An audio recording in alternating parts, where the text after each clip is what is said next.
All right, so welcome to the deep dive. We are diving into something that you, our listener, specifically requested, and that's the effectiveness of scaffolding in digital game-based learning for improving student achievement. You were kind enough to share some really interesting research on the subject, Yeah, including quite a hefty meta-analysis. it is. It's pretty in-depth. And our mission today is to really try to get to the bottom of what this research is telling us about, um, how building support directly into educational video games can actually impact those learning outcomes. And we want to try to cut through some of the, potentially confusing or even conflicting findings. Right, and really distill it down for our listeners Yeah. and kind of make those connections back to, learning in general. Because I know you are a lifelong learner. You're very interested in, efficient and effective learning. Yeah, absolutely. And, just on a personal level, this is such an interesting topic to me because it's kind of like the holy grail of education, right? Like if we can find a way to make learning fun and engaging and, kind of sneak it in through these digital games, especially for, younger generations who are just so immersed in this world. Yeah, Wouldn't it be amazing if we could, actually harness that and use it to actually improve their learning? yeah. I mean, it's a really exciting field, Yeah. and the promise of it is huge. Yeah. But sometimes those promises don't always match up with the reality. Right. And so I think it's good that we kind of dive into the data. All right, so let's start with this meta-analysis you shared. I know it was quite a big one. Almost 50 studies, right? Yeah, something like that. Yeah, it was 47 to be exact, but yeah, almost 50, over 150 different measures of learning. Wow, that's impressive. So, big picture, when they looked at all of those studies together, what was the overall finding about, whether including scaffolding and DGBL actually improves student learning? So, I mean, the main takeaway is actually really encouraging. Um, Across all of those studies, they did find a statistically significant positive effect. Okay, that's good news. Yeah, I mean, it's promising. It's not like it had no effect or a negative effect. It definitely seems to be helping. And I remember they even calculated that overall effect size, the G, which was 0.43. Yeah, with a 95% confidence interval of 0.30 to 0.56. Can you just remind us, for those who aren't familiar with effect sizes, what does that 0.43 actually mean in practical terms? Sure. So effect size is basically a way of quantifying the magnitude of an effect. So in this case, how much scaffolding is actually improving learning. And a Yeah. 0.43 is generally considered a moderate effect size. So it's not, it's not a small, tiny, barely noticeable effect, but it's also not a huge, earth-shattering effect. Right. It's kind of in the middle. And what it basically means is that if you had two groups of students, one using a digital game with scaffolding and one without, the group with the scaffolding would, on average, score about, 0.43 standard deviations higher than the group without. Okay. So, about halfway between the average score of the two groups. Okay, so that makes it a little bit more tangible. But, as I was looking through the study, I also remember seeing something about the results being quite, varied. This concept of heterogeneity. What does that tell us? Yeah, and that's Here. that's a really important point, because while the overall trend is positive, the analysis also did show significant heterogeneity. So what that means is that the effect of scaffolding varied quite a bit across the different studies. And that's not really surprising when you think about it because, they're all different studies, different games, different students, different types of scaffolding. And so, you wouldn't expect all of them to find exactly the same effect. Right, of course. So it's not just a simple, yes or no answer. It depends a lot on the context. Exactly. And the heterogeneity is important because it tells us that, we can't just say, oh, scaffolding works, let's put it in all the games. It's like saying exercise is good for your health. Right. Like, in general, it is. But, there's a lot of different types of exercise. Some types might be more beneficial than others. And, what works for one person might not work for another. So it's not that simple. Okay, so context is key. So what were some of the key things that seemed to influence how well that scaffolding worked? I remember the research talked about the age of the student or the education level, I should say, as a factor. Yeah, definitely. They looked at how the effectiveness of scaffolding differed for elementary school, secondary school, and university students. And the results there were a little bit surprising. Yeah, I mean, you might intuitively think that secondary school students would benefit the most. Right, because they're dealing with more complex subjects Exactly. and might need more of that support, What? but that's not actually what they found. No. It turns out that elementary school and university students actually showed larger effect sizes of scaffolding than secondary school students. That's kind of a curveball, right? Yeah. So why do you think that might be the case? Well, it's it's hard to say for sure. Right. The study itself didn't really delve into the why, but we can speculate a little bit. For younger learners, elementary school students, digital games can be, really engaging, Yeah. but also potentially really overwhelming. There's a lot going on, new mechanics, new information.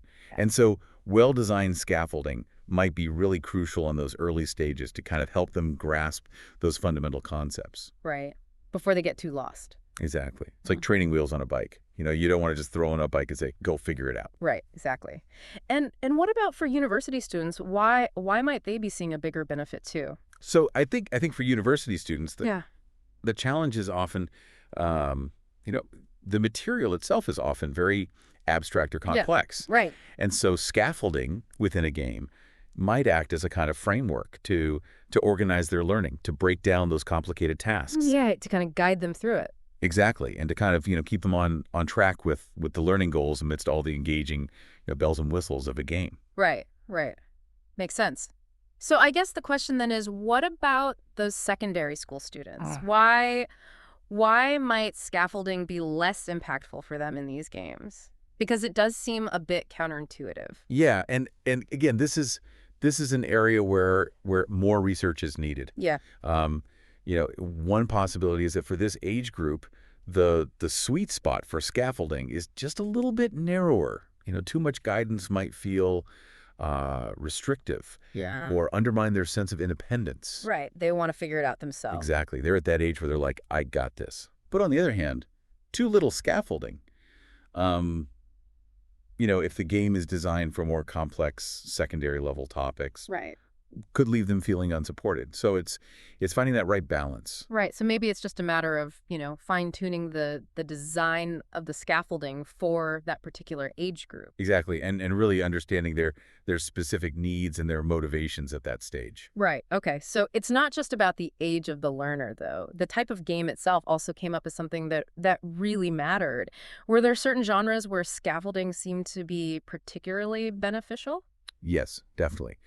They found that scaffolding was significantly more effective in adventure games, puzzle games, and simulation games. Okay. I can kind of picture that. I mean, those genres often have very clear goals Right. and a more structured kind of progression where, well-timed hints or guidance could be really, really helpful. What about on the flip side, the game genres where scaffolding didn't seem to make as much of a difference? Right. So they found that scaffolding appeared to be less effective in role-playing games, or RPGs, and strategy games. Okay, so RPGs and strategy games, those tend to be much more open-ended, Right. right? Right. With a lot more choices, a lot more freedom. Maybe that has something to do with it. Yeah, potentially. Yeah. It could be that scaffolding is just harder to implement effectively Right. in those types of games. Right. Um, because you don't want to, take away that sense of freedom. Right. Exactly. And maybe players who are drawn to those genres, they really enjoy that sense of autonomy and discovery. Yeah. And so scaffolding that feels too directive might actually be, a bit of a turnoff. Yeah, yeah, it could backfire. Yeah. So I think, one of the things to think about is how can we design scaffolding that complements the inherent nature of the game. Right. That's the key. So it's not just about adding support.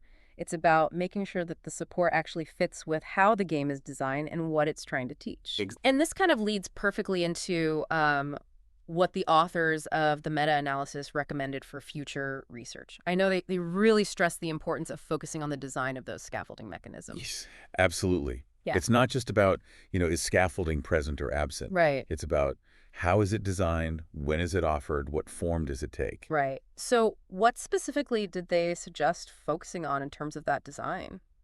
So, they mentioned things like the timing of feedback, Is it immediate? Is it delayed? Right. The types of hints or prompts that are given, Right.